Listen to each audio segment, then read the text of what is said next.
And I can record it for you. Oh yeah, that'd be great. So we have kind of two agenda items. Number one, I'd like to give a little bit of an update along with Sylvia and Carlos and Bob on what we talked about for the general idea of our proposal. And then I'd like to kind of go through and hear from the other steering committee members what they would like to start writing. And then we'll all kind of, we have a chance, there's different things we need for this proposal. So, and we really want to get everybody's input, and different people are going to have different kinds of input. So, and even Sylvia pointed out, everybody isn't connected with computers and Wi-Fi all the time. So if needed, we can even have a phone call and kind of have an interview to get people's input. But we really want to, part two of the meeting is to start thinking about what we can do with each steering committee member's expertise, knowledge, interest, input. So is there anything else anybody would like to add to the agenda for tonight? We'll try and finish in an hour.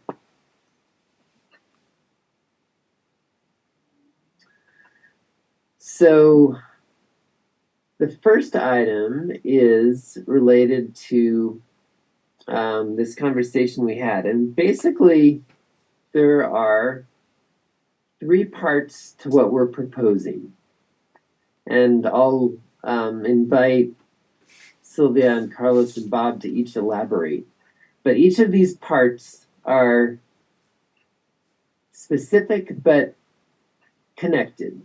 The first is essentially our hydrologic analysis. We would like to build on our ongoing work that, most recent, of course, Carlos set a lot of this stuff up a long time ago, and Lily most recently worked on it to capture the water budget of the valley and the watershed inputs to the valley. So that's kind of and the second point would be, and that's a quantitative analysis. We have field measurements that measure flow and water levels, and we can also show I almost want to just let Carlos mention this, but the surface and groundwater interactions and how those connect to vegetation, those are all kind of within the hydrologic science. Sylvia is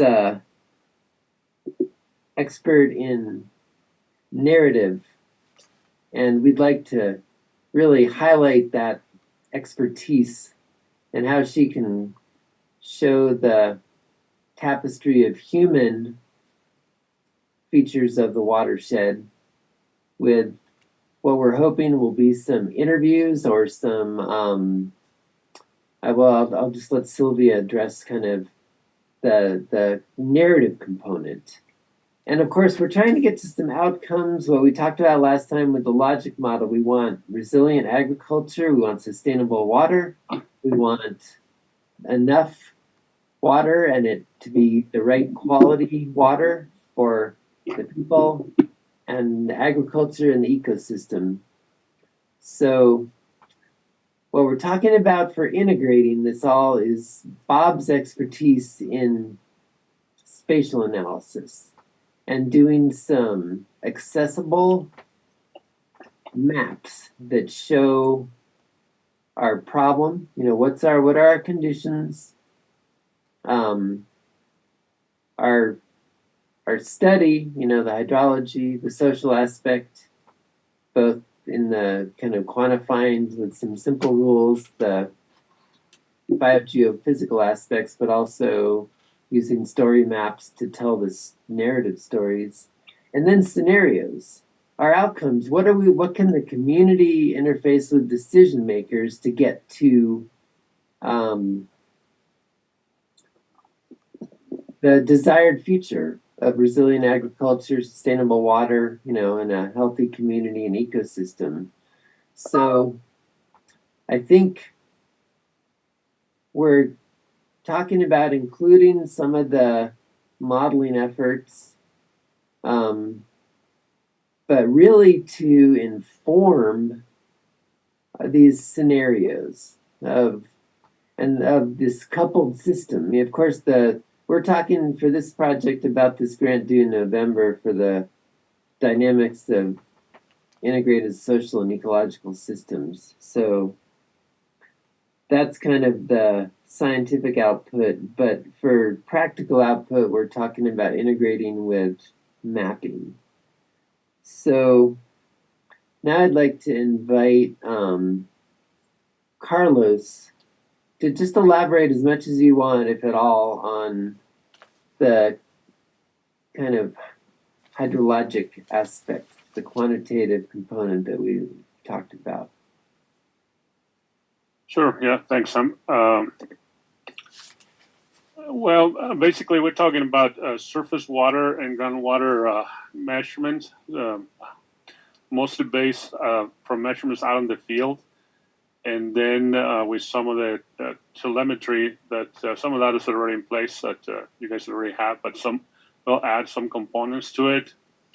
And we're trying to kind of understand how surface water is connected to the groundwater system within the community watershed that we're discussing here. So, and when I say community watershed, is because we're talking mostly about not just the physical boundary of the surface watershed, but also how is that connected with the groundwater, which oftentimes extends beyond what we see on the surface, right? So that's one of the reasons why. And the importance of that is because from the top of the mountains all the way down to the meeting with the Rio Grande, there is a lot of interactions and a lot of recharge of the local aquifers and discharge from springs and whatnot. And any management that happens within the watershed, that will impact positively or negatively some of these recharge and discharge relationships. The geology of that site, as many of you already know, it is very convoluted, right? It's very complex, and that in itself provides great opportunities to understand the system better, but also to kind of give you information into how can you more efficiently manage the water that is coming out of the system, right? So that's the idea here. So we're envisioning measuring the water in the river, the water in some of the wells, some of the springs, if we can identify some of that, identify some of the runoff sources, and all that tie with some sort of water budget analysis that Sam was talking about. And eventually we'll come up probably with some sort of a physically based model to kind of help us understand it and project it into the future. But it is definitely very, very field-based oriented work that we like to do. Do you want to talk a little bit, Sylvia, about the kind of narrative aspect we talked about? Sure, but first I'd like to acknowledge two more people who I asked if they wanted to sit in, and one is Brooke Zantel, who is the natural resource scientist who is working with the Rio Hondo Acequia Association on the water monitoring of the water quality that we just got a grant for. And so I've always wanted to get Brooke and Sam and Carlos together, and here you are. The other is J.R. Logan, who I asked if he might want to sit in, who is involved with the Taos Watershed Coalition. And so since we're talking about watersheds and management, perhaps developing a management plan, I thought that JR would certainly be relevant to that concern. And we've also talked with him in connection with the watershed issues. So getting to the narrative, I guess what that means is the human side of this. That is the story of the people. And that's both sort of from a historical point of view, but also from a social and cultural point of view. which would also include narratives of the economy, although not necessarily not economic measurements or stuff like that. So when I think of that, it's like telling the story, which obviously they're different stories from different points of view, and trying to encompass at least some of the most prominent aspects of that. And the concentration, at least to start with, deals with the acequia community or communities, the different water use communities or acequia communities. You could say also overlapping water use communities that consist not only of the acequias, but also the neutral domestic water associations in each of these communities, but ultimately would also encompass, people at the upper end of the watershed. That is, people at the resort end at the headwaters as well. So to sort of get by a narrative, an overall story, and that would include sort of a kind of narrative thread that would try to encompass all of these while recognizing that there are many different voices within this, and drawing on observation, on interviews with people, with stories that people may themselves want to tell or write about some aspect of their lives involving water and acequias within this watershed. And sort of what all that will involve is still not fully determined. It depends also on what everybody, envisions and wants to see happen. But it's really the human and the social and the cultural fabric that is ultimately connected to the hydrological fabric that makes up the watershed as a living system, as an integrated living system with a lot of different parts to it that we're trying to capture using different methods.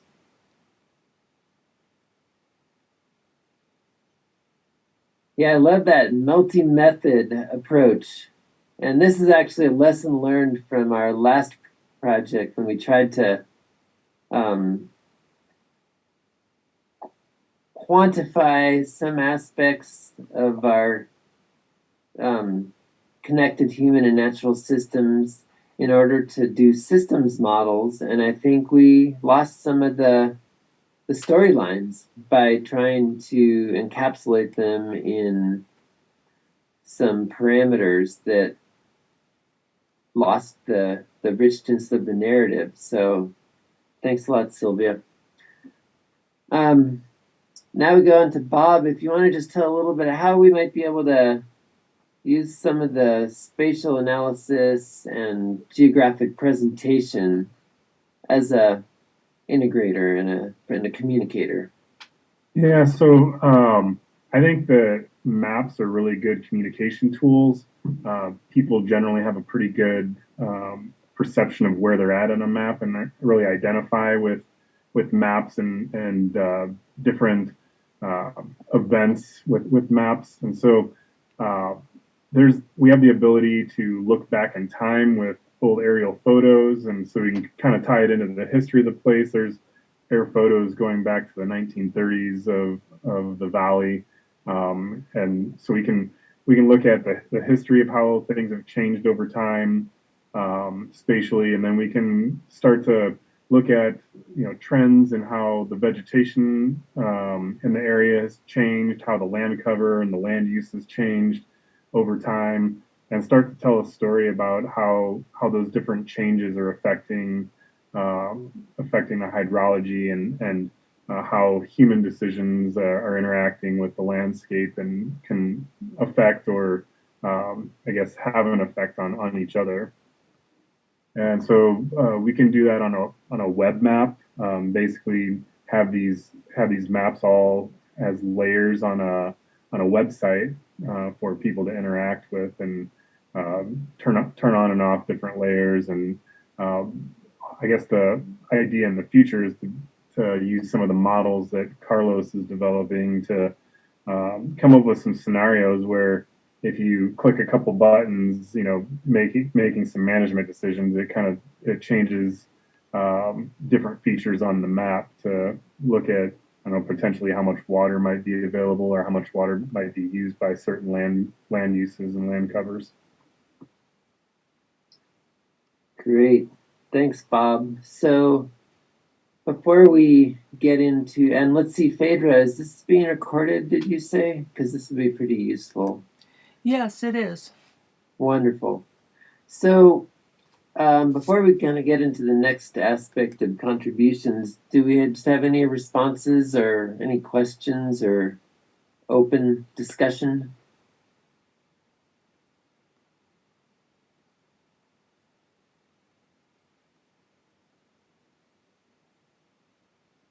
One of the things that, and I'm not sure how much data is available to us, but the several of us up here in the Desmontes community, our wells went dry as development expanded. And I, for one, let's see, when I first started building my house back in the 1980s, my well went down 180 feet. As they started building around me and drilling more wells around me to include the schoolhouse, my well went dry and I had to re-drill it, and I went 320 feet. And it seems that some of the issues at that time when we were talking about it was that some folks, when they would drill their wells, were not sealing them as they went down, and therefore as you're punching a hole on the top and such, it went down. So a lot of folks even now are going way over 300 feet just to get to water.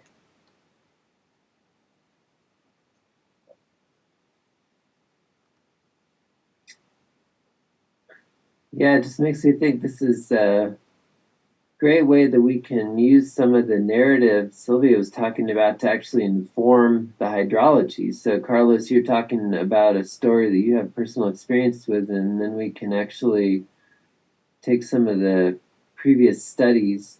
We even talked about this. Peggy Johnson did a study of some of the hydrogeology, and we can use that coupled with the story you're talking about, Carlos, to try and say for that housing land use, what is the reduced recharge because of less irrigation and increased pumping because of increased domestic wells, and start to think about what the impact on the hydrology is. And then also, like Bob was saying, translate that into some scenarios. Here's the history. What does that mean if we keep increasing this land use for the aquifer, for the surface water? That's a good key point to consider.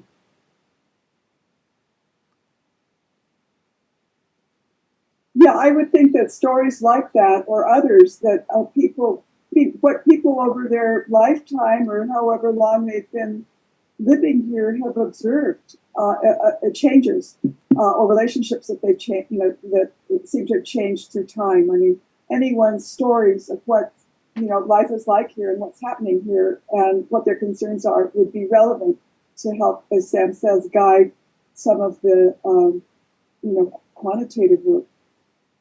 And the cool thing is Carlos's story had data in it. So the data are going to be different depending on the storyteller and the story. But if we can figure out ways to capture those and cross them from the narrative and the quantitative, I think that'll be a contribution in itself. Yeah, and to add to Carlos's story, my dad drilled his well in the 1960s, about 1967, 68, and he went down 150 feet, and he had plenty of water there at the beginning. And over the years, he used to feed his heifers in the winter off his well, and just over the years, he started to get sand the more he watered. So anyway, jump forward to 1997 when I dug my well, and I'm probably half a mile from him, maybe not even that. I had to go 345 feet. Yeah.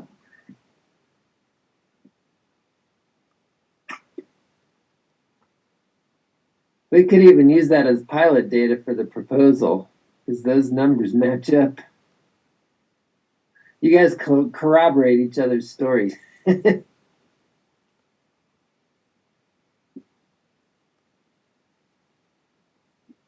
So, any other comments?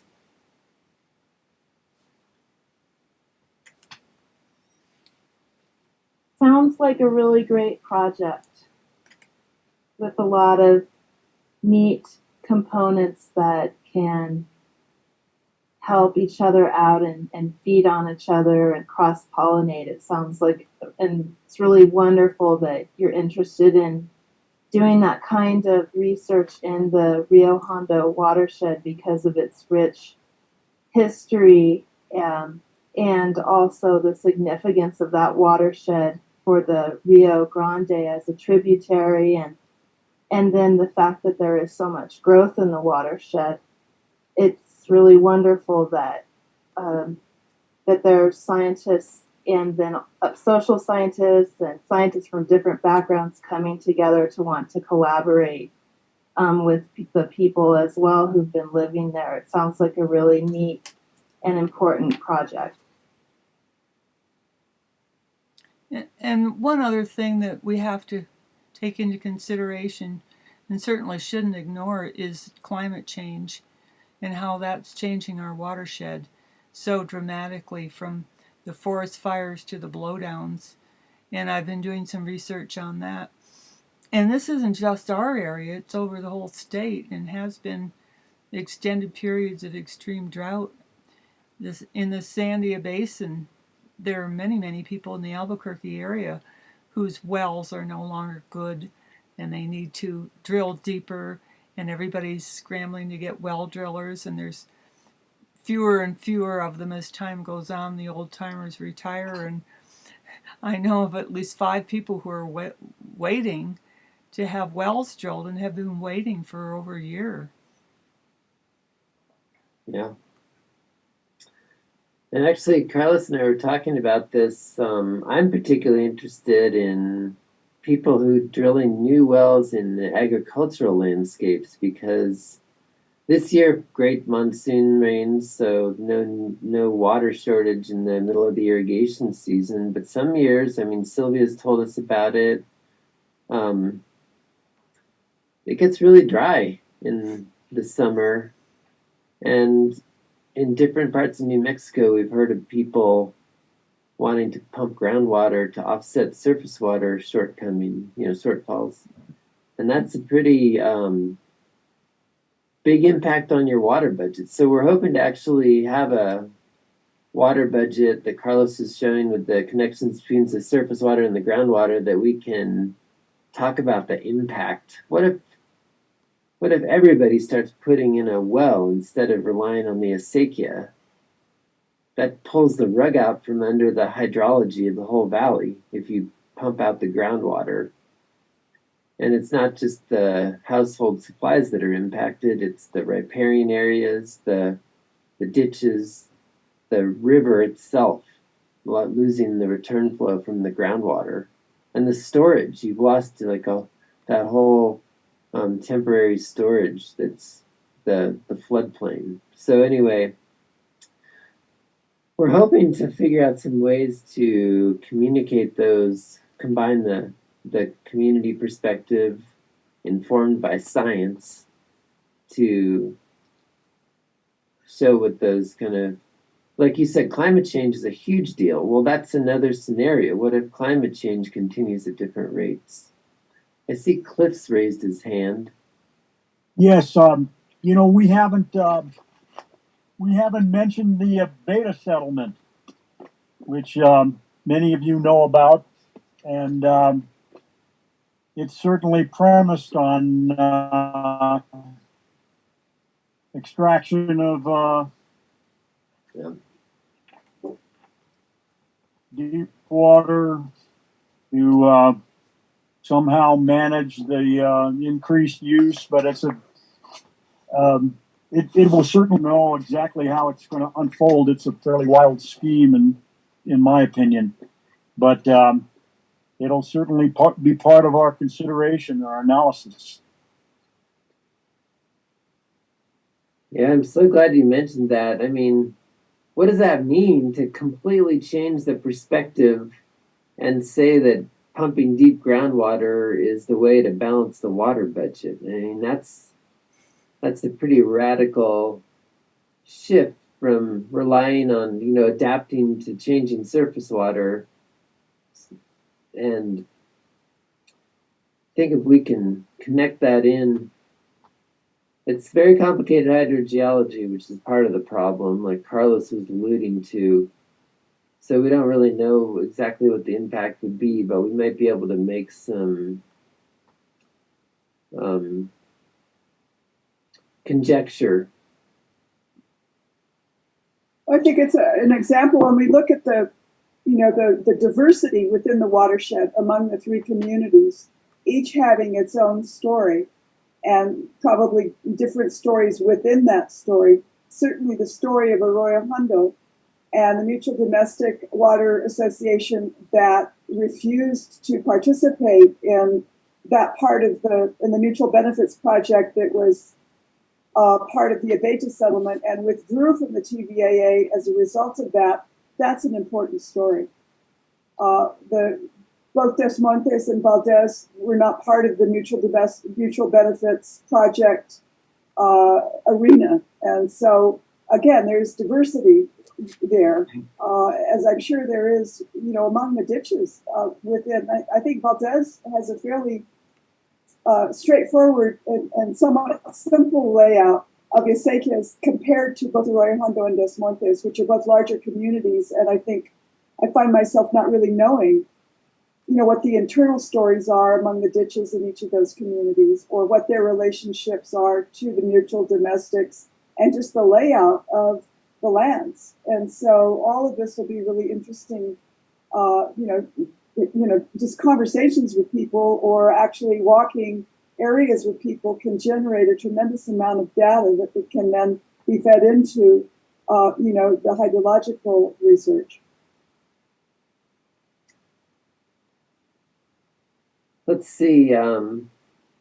There's a few people who haven't had a chance to say anything, or haven't in this part of the discussion. Does anybody else want to add their views, whatever it might be related to?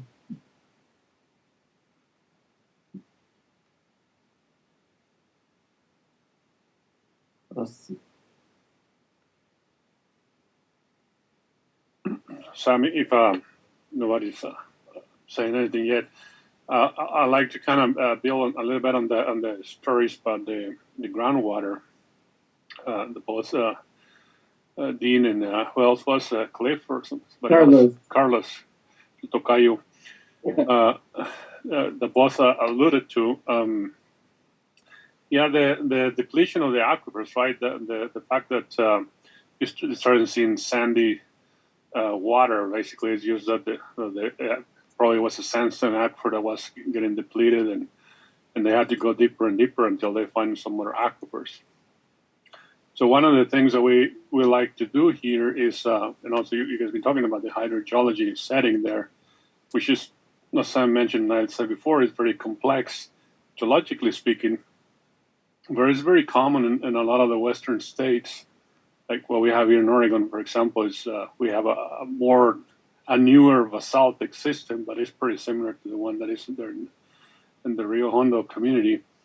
And surprisingly, we've been finding, for example, that a lot of the water that is in the groundwater system is relatively modern water in many cases. By modern, I mean in the last 1 or 2 generations, 50 to 100 years. So that is water that, and a lot of times it's almost like the water from the same year. It's just kind of recharging even the deeper aquifers, which when 20 years ago, a lot of this technique started, we were thinking that a lot of the groundwater was very fossil water, which is probably what's happening like in the Bolson area there in El Hueco and then in El Paso and all those things, which are very, very old water systems.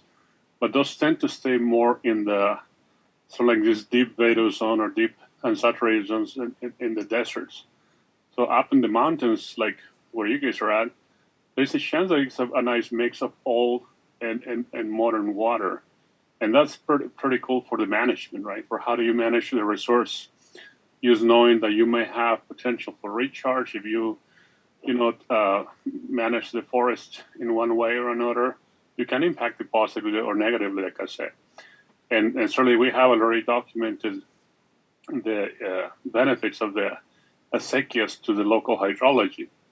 But also it's a very fragile system, the acequia system, because it's so dependent on surface water that it also impacts the shallow aquifer a lot. So there's all those kind of things. It's very, very interesting to hear the stories from your families and how those relate to some of the understanding of the geology and the hydrology.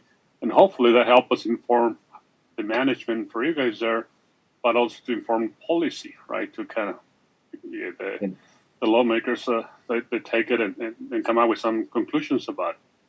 Anyway, so I just wanted to add to that, to those stories. They're very interesting.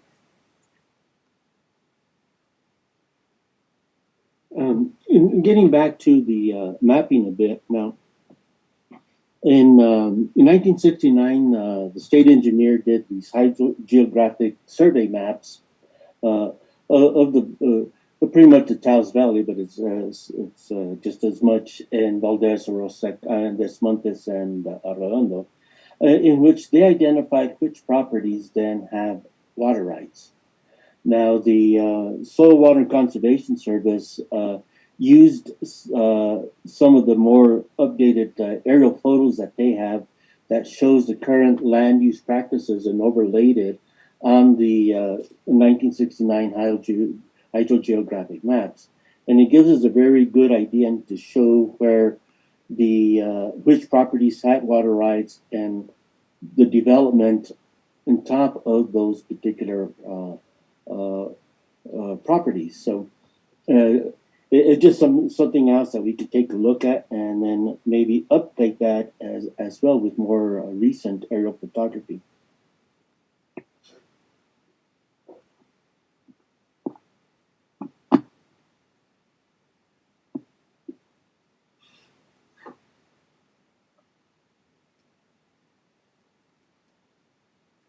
So, Carlos, do you refer to the hydrographic surveys that were done, what was it, in the late 90s? Or? Yeah, 1969. That was the first one, right? Yeah, 1968 and 69. Yeah, that's when they identified, and that was part of the whole adjudication. The whole purpose was to identify which properties had water rights.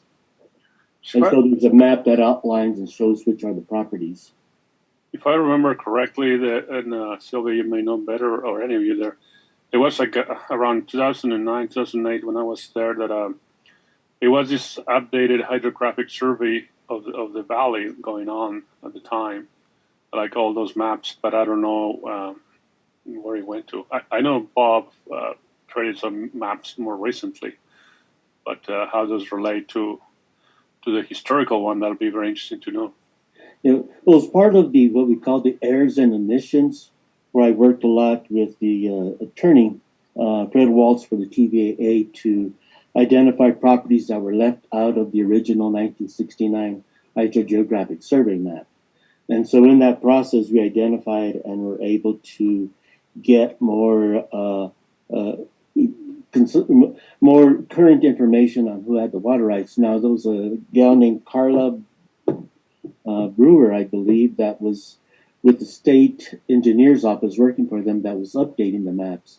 Now, we've never seen the updated maps, but apparently they exist, and I don't know with Sylvia through TVAA if they have access or able to get the updated maps, but it was a long process that we went through. Yeah, I've never heard about that, Carlos. I don't know if they've been updated. I haven't seen anything like that, but I'll certainly look into it. Yeah, because it was part of what we call the errors and omissions. And so anyone who had filed a claim that their property wasn't contacted or wasn't given, and so we went and identified properties. We did some in Valdez, but mainly in Rio Hondo, I believe, and then more in the Rancho Talta area. But there was an updated map that Carla was doing. Yeah, I'll check on that. Okay. Well, we have about 20 minutes left, and I was hoping, and Bob, this may be where you could, okay, we got a comment from Brooke. Do you want to tell us? I can't go to the chat because of my keyboard. Would you mind telling us what you're contributing? Oh, I'm happy to send this. I really don't know what will be useful, but I had found this thesis that was done in 2014 by a student at New Mexico Tech on Rio Hondo hydrology, and it's pretty interesting.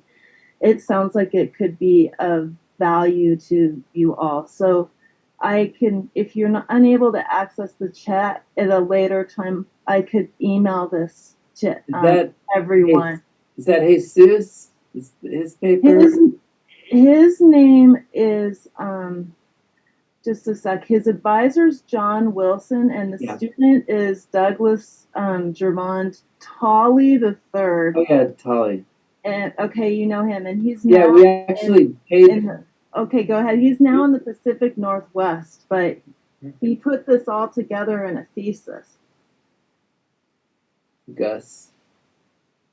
Yeah, I think I might have a copy of that in my files, electronic. The name rings a bell.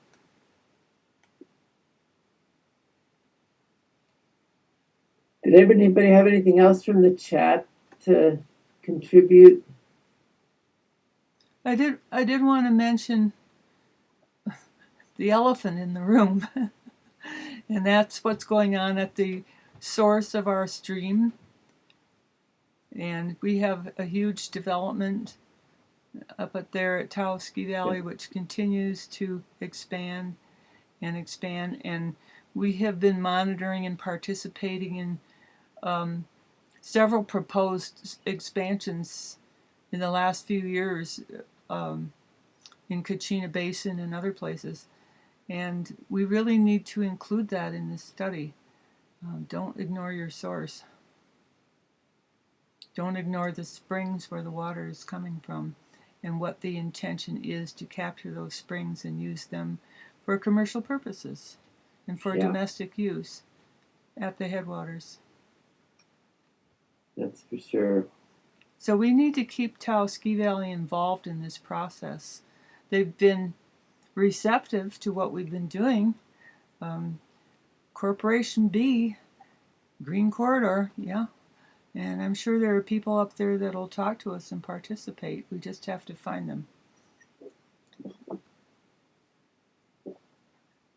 So, thanks everybody for everybody's great input and ideas and references, other studies. I'd like to move on to how to kind of get each person's contribution, whether it's, and what I was going to say, this is my suggestion to kind of do a first round where people can just contribute in writing or talking to me or Sylvia or Bob or Carlos about what you want to contribute. But essentially, our proposal has to take care of the elements of the scientific method. We have a problem. Like I know Phaedra was mentioning a lot of the environmental background and climate change, and that might be a spot where you could, I'm just throwing these out to give ideas, of where you could write down what you're aware of in that arena, in the problem statement. What situation are we at? Then we have a study question or a hypothesis, and we're still working on that. But I mean, it's essentially what can we do to get to a resilient water and agriculture and community and ecosystem future? And that's what I'm hearing. But we need to kind of get that written down. And then we have our approach. What are we going to do? Well, we talked about, Carlos and Sylvia and I talked about and Bob, what we could do. But what are, we heard from, and Carlos, Dean, Cliff, you were talking about things that are both our problem, but also things we might want to be out and measuring, like the assessment of where water rates are, or the measurements of water levels, or the impact of a deep well on the system. So those could be in our background or our activities to learn more about. And then I think the other part is the outcomes. What do we want to get to? Like we want sufficient and clean water. So I think, Brooke might be able to tell us, what does it mean to have, what are our goals for clean water? So what I was hoping, Bob, if you could start a Word document, we could kind of just write, background, approach, and outcomes.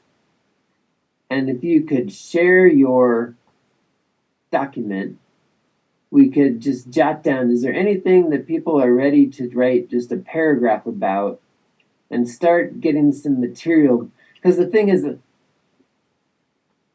as a proposal, I'm experienced in writing proposals, and I could write a bunch of stuff down, but that would miss the boat on what you think everybody knows is important. So that's why I'm suggesting this really simple approach, to just sort of start with some things that you could either summarize what you've done before. I know Carlos said he did his degree on some socioeconomic components of the system. Maybe you want to just summarize what you already did or contribute something totally new. So Bob, would you mind just sharing a Word document and we could start putting people's names down by what they'd like to write a paragraph or more about? Are you able to share? Great. I hope that sounds okay, but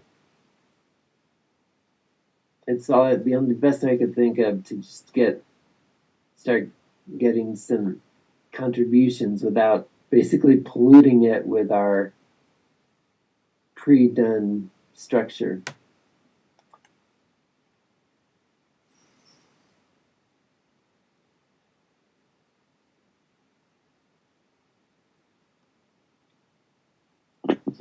Sam, this is J.R. Logan with the Taos Valley Watershed Coalition. First off, thanks for letting me sit in and for being a fly on the wall for the first bit of the meeting. Appreciate it. I'd be happy, to the extent that it's relevant to what you guys are up to contribute some forest ecology perspective. That's really my area of expertise in this area and in that watershed. And to a lot of what's been discussed in terms of changes in the water budget, changes in water use in the valley, not just in the quantity of water, but in the types or in the ways in which that water is used. We're also seeing significant changes in the forested lands going all the way up into the headwaters. And as Phaedra pointed out, sort of the disturbance regime is already undergoing some pretty significant changes, and I'd love to distill all of that down to a paragraph that may or may not be useful to you guys in developing that proposal. Okay, so Bob, are you able to share a document that says J.R. Logan, Forest Ecology? Is this a separate document, or can this If you be could entered just, in? let me state it this way. Open a Word file and share it so everybody can see what you're writing down. Okay. And then we can JR can make sure what you write matches what he's volunteering. Okay, so I'm going to type all of that, right? Just open up the Word document first. Okay. Yeah, I shared one, so if people want to enter in on that, I can just share the screen of that Word doc as well. Yeah, just share the screen is what I was trying to say. Sorry. Okay. Yeah, I got that key word. Yeah, there also, if people want to enter in on their own anything, the link in the chat, you can access the same Word document that I'm working on if there's anything, and we can work simultaneously on that too. So. Okay, great idea. Thank you. That's about 100 steps ahead of what I was saying. Except, yeah.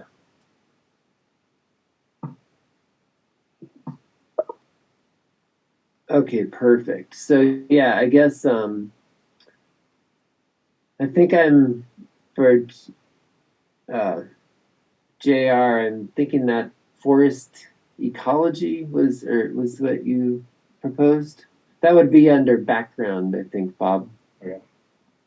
Yep, Sam, I think that sums it up pretty cleanly. And then if you can.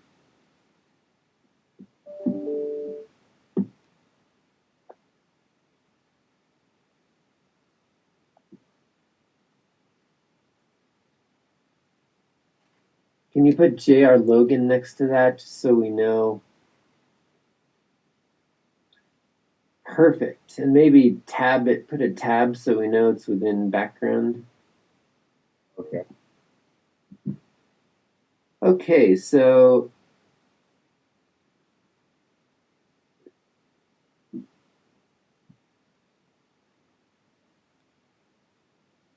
I'm going to work on some of the outcomes, which is the integrated analysis of sustainable water, agriculture, community, and ecosystem. Can you restate that, Sam? I'm sorry. Integrated analysis of sustainable water, agriculture, community, and ecosystem. And that I'll be getting back to you about the maps, Bob. But I was here, this has gotten some of the outcome that came out of our logic model. So I'm going to try and write down some of that stuff that was in the logic models. Because a lot of people agreed on like resilient agriculture was something people cared about, and sustainable water. Brooke says she can't access the document. Brooke, do you have something that you could you're interested in?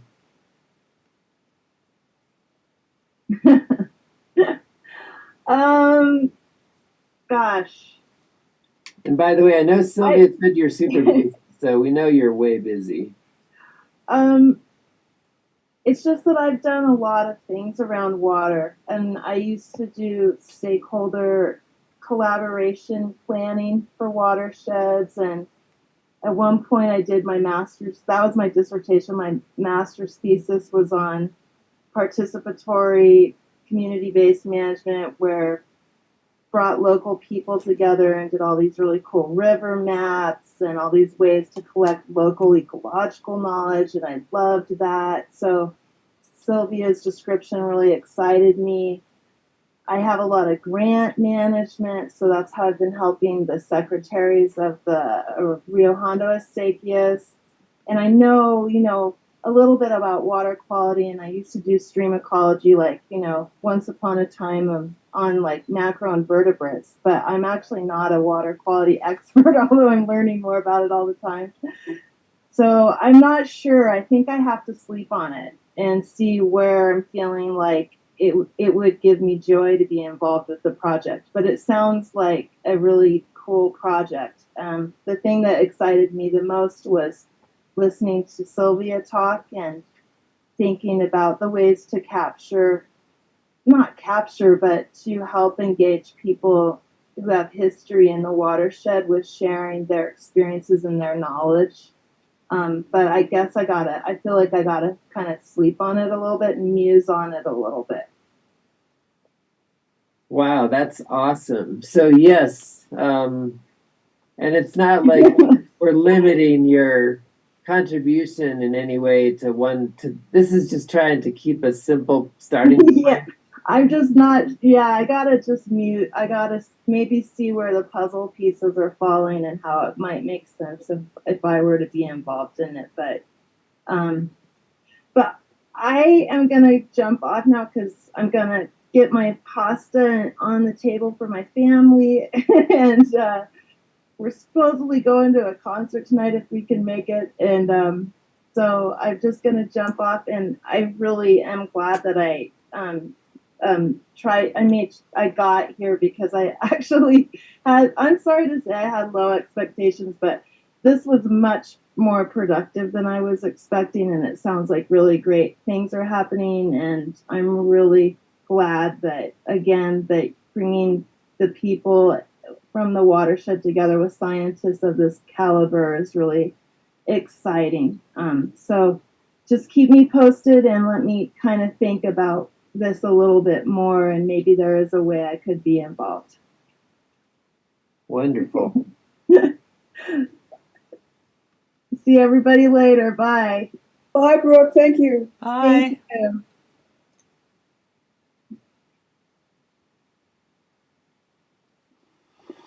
Alrighty, so maybe just put a list down there, different to be determined, Bob, and put Brooke under there because it sounded like she was interested, but just not sure exactly how. So, Okay, under background, I can write a little bit about and hopefully very short about the history of the area, which would be kind of like, I think, important for them to see. And while these communities have been around since the early 1800s, and if not earlier, and maybe get a good perspective on the historical aspects of that, and some up-to-date issues as well, but I could start there. that's great. Wonderful.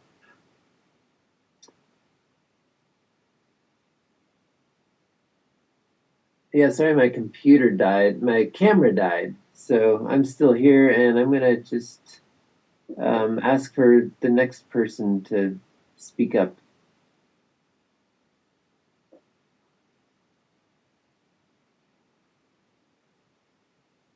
Well, I've been working on the environmental aspect of this since the 1980s when I was secretary for the committee to save the Rio Hondo. And I've been watching the slow deterioration of the river. And I have photographs and a lot of that history of those of us who fought for the river over the years. And it's not over.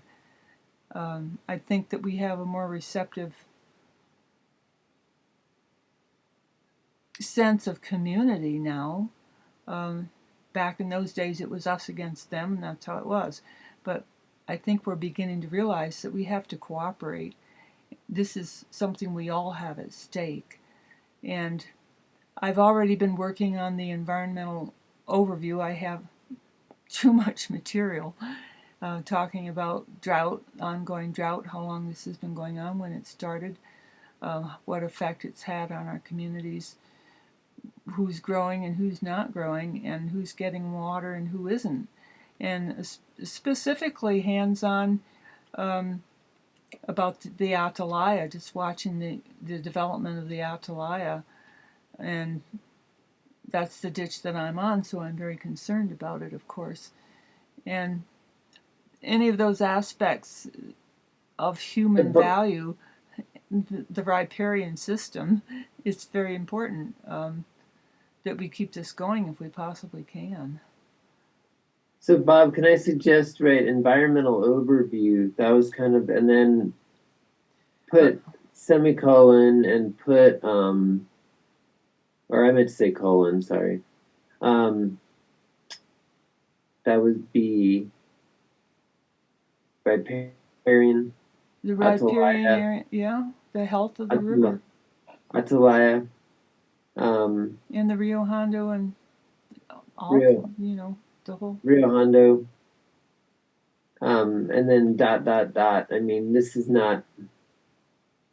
I would really like to collaborate with Logan if he'd be open to it, or at least have some discussion, because I'm very interested in anything he has to say. And then could I like that collaboration idea. And I don't know, do you like that I put the words there, Phaedra, or is it better just to say environmental overview and let you kind of lead that, see where it goes? Yeah, no, I think that's good. Yeah. Okay. So then I was going to suggest, would it be possible for you to jot down some, you mentioned this cooperation that you're seeing. It would be really great if part of our approach could include, if you could actually jot down some notes. I don't know, this is just, I'm just thinking out loud. Yeah. But what if you jotted down a few notes under our approach, like the cooperation you're talking about? Well, Dean and Carlos are the experts on that. Or- They're our ambassadors between us and the Ski Valley. They should talk Oh. about that. I feel like there's some really important things that we didn't catch in our approach. Yep. And that's why I don't want to put it in background, Bob. They're the reason that we got half $500,000, right? I lost Sam. I hope he'll be back.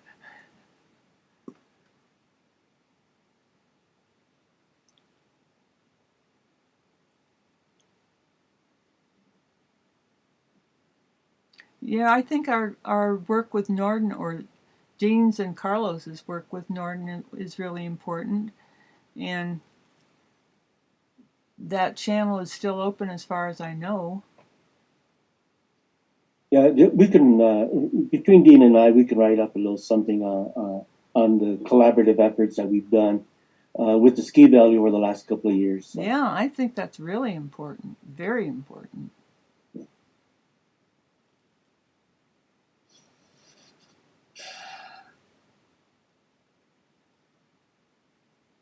Yes, Dean didn't volunteer, but I heard his name mentioned, so I put you down.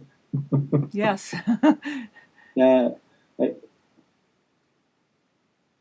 Yeah, there you go. I was trying to unmute my computer, but finally got it. Yeah, but yeah, Carlos and I have been working with them for 3 years, maybe.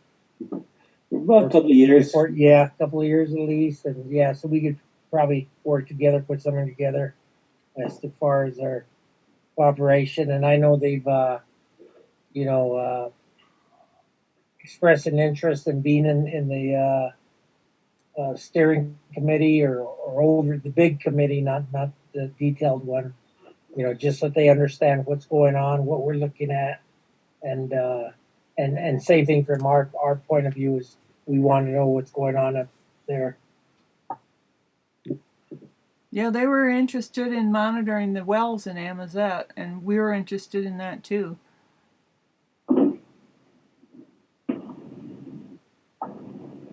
Dean or Carlos, do you think there's anyone there who would be interested in being part of the steering committee?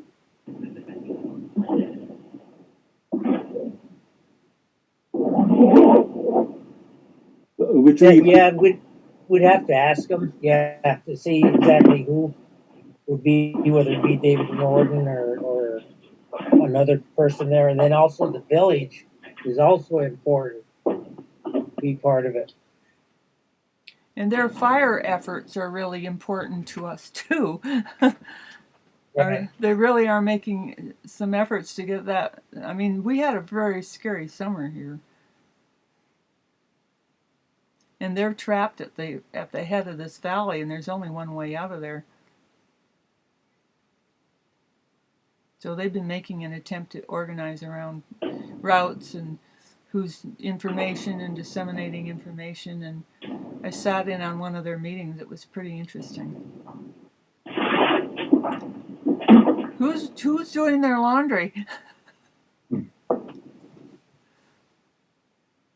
There, it stopped. There it is. Sam, did you make it back? I'm online? back. Okay. I'm here. My computer decided to do its update. Okay. So I'm just on, I just called back in on my phone. JR, there was a fellow who was the fire chief or the acting fire chief who attended that meeting that we had at the Pueblo a few weeks ago. Do you know him? That, Sylvia, was the first time I'd met him. That's Eddie Wisdom. And he's been an employee of the Ski Valley for the court for quite a while. So that was the first time I'd ever met him. Okay.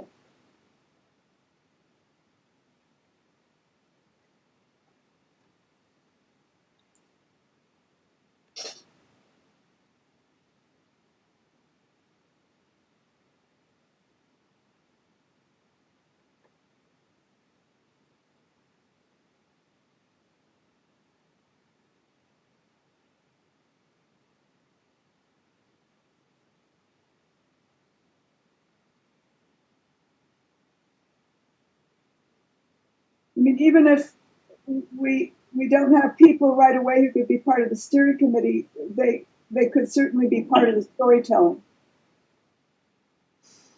as we, move ahead. In other words, we certainly want to capture perspectives of people up there.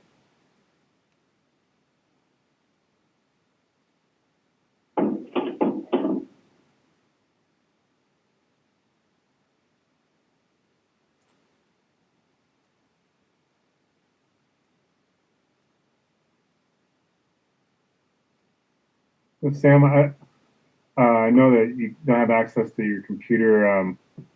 I don't know, did we make it through all of your agenda items? Because I think we're a little over on the time.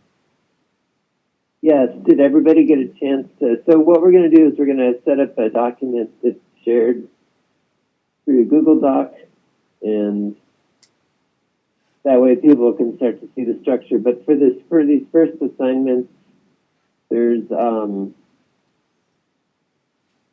this is a chance for you to provide your contribution without trying to fit it into some other structure. So that's kind of why this is why I've decided to try and do it this way, just to really elicit your kind of most important input. So that was the key second agenda item, Bob. I had one other short item take like 3 minutes, and Sylvia, and it's too bad Brooke left, but I had an email just today from a woman at the Taos Soil and Water Conservation District, Anya maybe. She said that they were looking for a government entity who could work with the water quality project that got funding, $500K from for Rio Hondo. So I don't know what's going to happen with that. It was a little bit surprising to me, but they said that the funding is going through their office, and they're interested in a government entity like the Water Institute that could spend the money. So I'd like to keep in close contact with Sylvia and Brooke and all of you in case I'm not sure what's going to come of that, but they asked me about the Water Institute ability to spend that money, and I said we're a government entity, and that's the last I heard from them. Oh. So they may be reaching out to me again, or they may ask somebody else. I mean, I'm a little bit concerned. Perhaps I can different. Yeah, perhaps I can help you with that.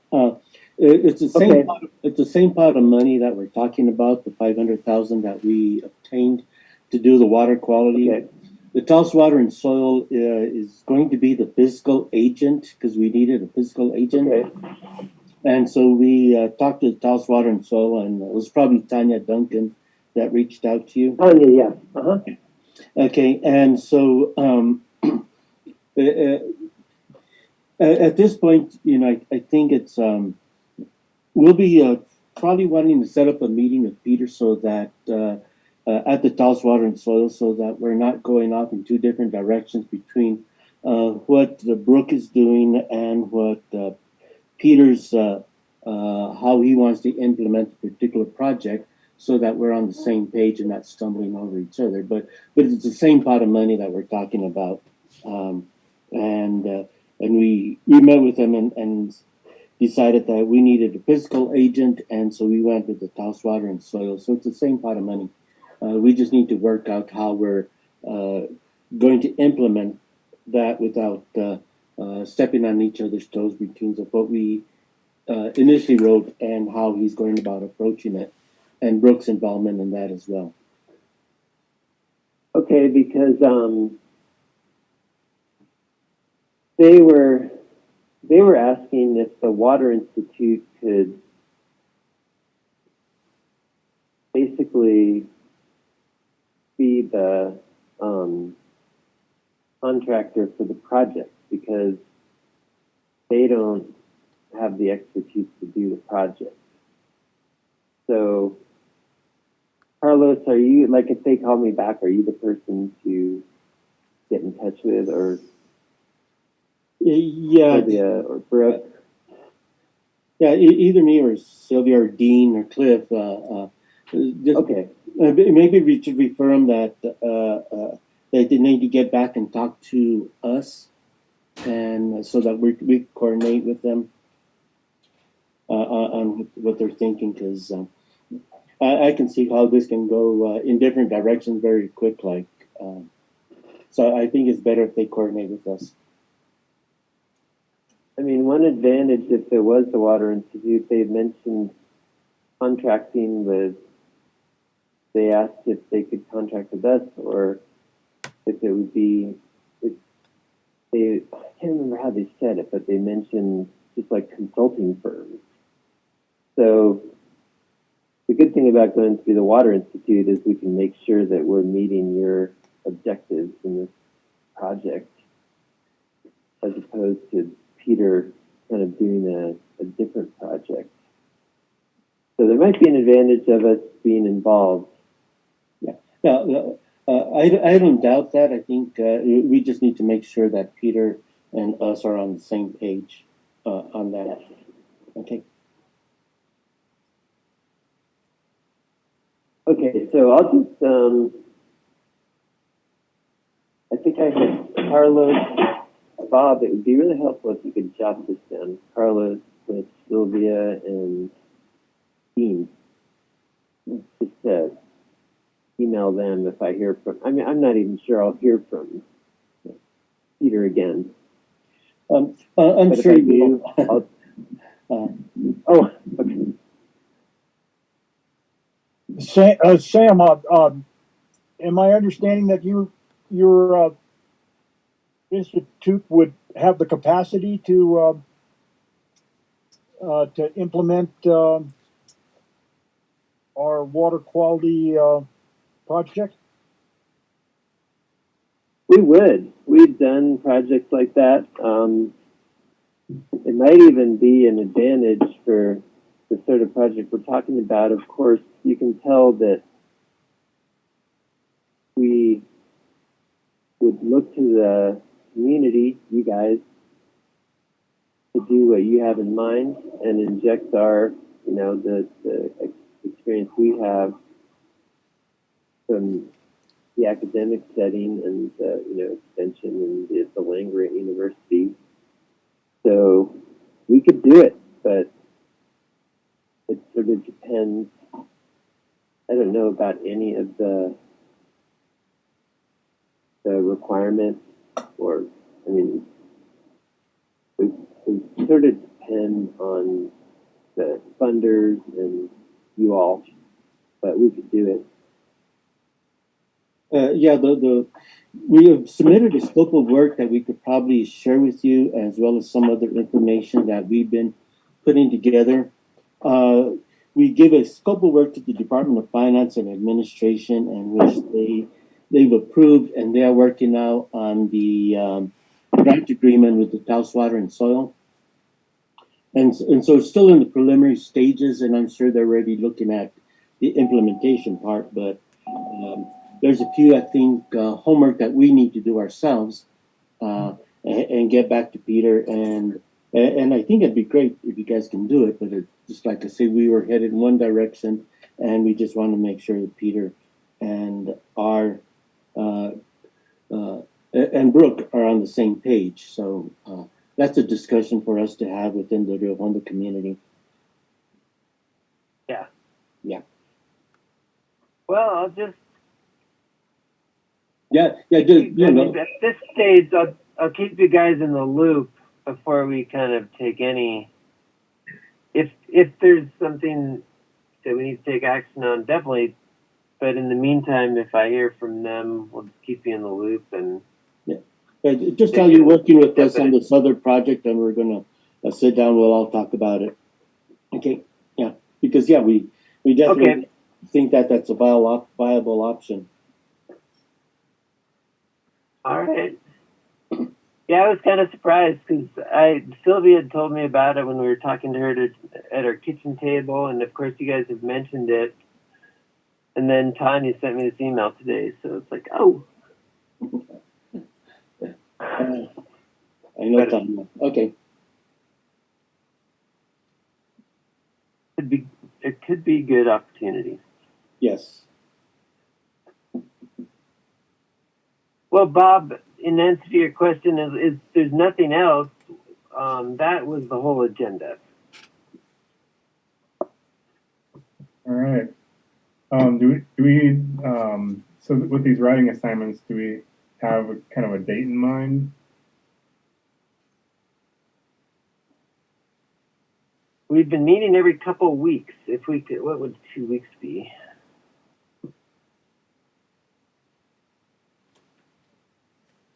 The 11th? Here. If we could meet again on the 11th,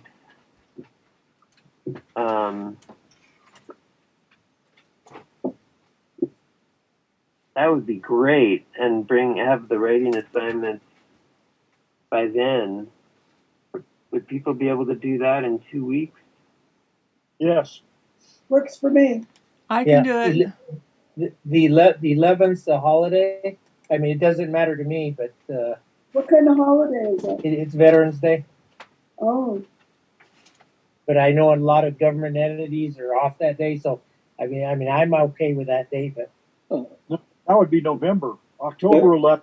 oh yeah, that's right. You're right. Right. Yeah. I mean, I'm a month. Used to be Columbus Day somewhere in there. Yeah, there you go. Yeah, you're right. Yeah. It's an Indigenous Day, but I would still like it. Yeah. Okay. Indigenous Peoples Day, yep. Yeah, something like that. Yeah. Okay, Very so good. actually, Bob, if you could also write a note to